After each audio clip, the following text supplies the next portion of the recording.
ачкыч. Бул ошо мантра сөз. Же эскиче келме. Келме ла иляха илля Мухаммед алла суллала деген болгон мисалга да. А жаңыча бул келме кайра ошол мен улуумун.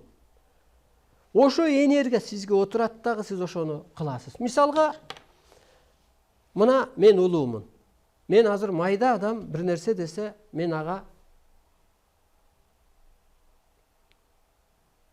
жамандашпайм. Себеби мен улуумун. Сиз үйгө барыңыз. Анан келиниңиз менен же майда бир адам менен жамандашпаңыз. Тетирсинче ушу мен улуумун деп ичиңизден чындап эле касиетиңиз улуу, жолуңуз улуу, өзүңүздү жаратыңыз. Сиз кимсиз? Сиз улуу энергиянын ээсисиз. Ал эмне деген сөз? Жаныңыз да улуу дүйнөдөн келген, өзүңүз да ааламдан жаралгансыз, энеңиздин ичинде нурдан жаралгансыз, энергиядан жаралгансыз, периштеден жаралгансыз.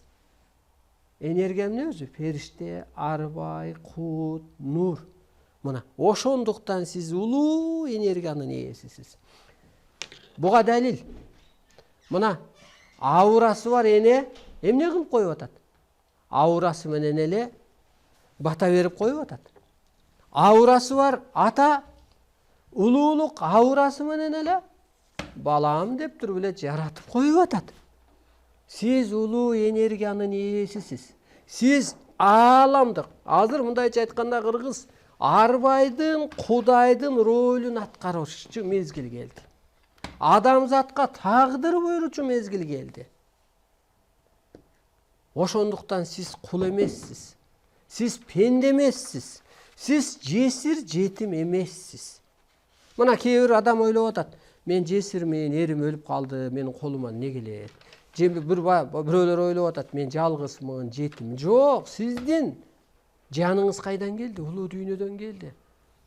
Ошо жесир же жетим болсоңуз, ошол өлүп калган эгизиңиз, эриңиз же аялыңыз кайда кетти? Ааламга кетти. Эне атаңыз кайда кетти? Жаны ааламга кетти. Ошондуктан сиз күчтүүсүз, ошондой күчүңүз бар. Кырсыктан кутулуш үчүн эмне кылыш керек экен? Адам ааламдык кызматын аткарыш керек экен. Мындай элестетели. Бул эфирде такай айтып жүрөбүз. Мисалга мен жаралбасам, бул жерде пенде корпусум болбосо, асмандан жерге мен түштөн, же көрүнүштөн, же кырсыктан, же кыйынчылыктан мен улуулукка үндөп асманда жүрмөкмүн. Ата теги арбай ошондой кызматы болуп атпайбы? Ошону эле элестетиңиз. Асманда сен ошо кызматта жүргөнсүң, азыр жерге түшө калып, ошону эле аткар. Демек, кыргыздын менталитети бул ааламдык менталитетте жашаш керек.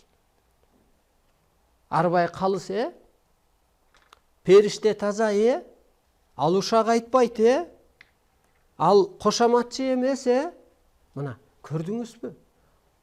Ошентип, мына ушул жерде мен улуумун. Келиңиздер ичиңизден.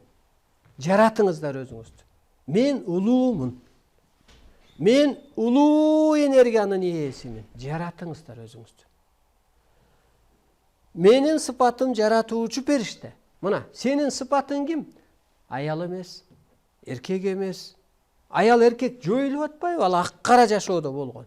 Азыр ааламдын ролун аткарган кезде сиздин сыпатыңыз жаратуучу периште. Мен арбайдын жүзүмүн. Жүзүңүздөн арбайдын жүзү, калыстыгы, тегиздиги, актыгы, нурдангандыгы көрүнүп турсун. Жаратыңыз өзүңүздү, жаратыңыз. Кулмун деп кара курсак үчүн жаратып албаңыз өзүңүздү. Мен табияттын өзөгүмүн. Сиз өссөңүз эле табият көктөйт экен. Себеби адам менен табият ушундай гармонияда. Кана? Сиз арбайдын жүзүсүз. Ичиңизден айттыңыз, жаратыңыз өзүңүздү. Эскини өчүрүүчү, жаңы нерсени көчүрүүчү бул улуу сөздөр. Бул сыйкыр ачкыч. Бул ааламдын күчү жоюлуп, мына сурансаң бербей да, тиленсең бербей да. Асман жерде мыйзам өзгөргөндө мына ушул мантра деп коет орусча. жалпы тил менен же кыргызча айтканда ушул ак сөздөр адамды